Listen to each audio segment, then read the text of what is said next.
Ito mga kaibigan, no? Opinion to ni attorney.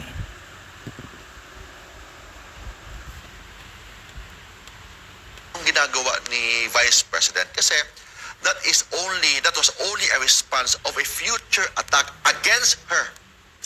It is not an attack. So parang self-defense. Parang ibig sabihin, may baril ako.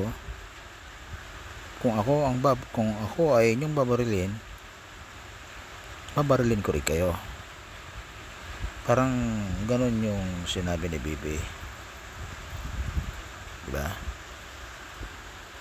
Kung babarilin nyo ako, babarilin ko rin kayo. Yan. Parang ganun lang yung pagiging parallel niyang sitwasyon na yan. Kung babarilin nyo ako, babarilin ko rin kayo. Yun yung parallelism nun. Kaya nga hindi talaga impeachable.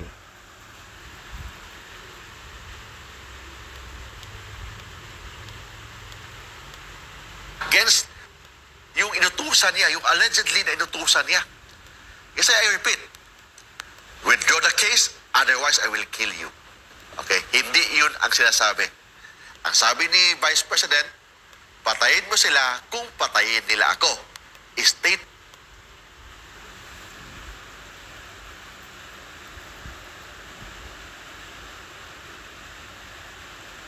Patayin mo sila kung patayin nila ako. Ibig sabihin,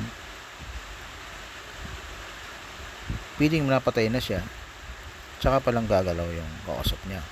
Or, pero yung pag yung salitang patayin, ano pa lang yun future. Self-defense nga yun. Babagsak sa self-defense. Parang, kung babarilin niyo ako, babarilin ko kayo.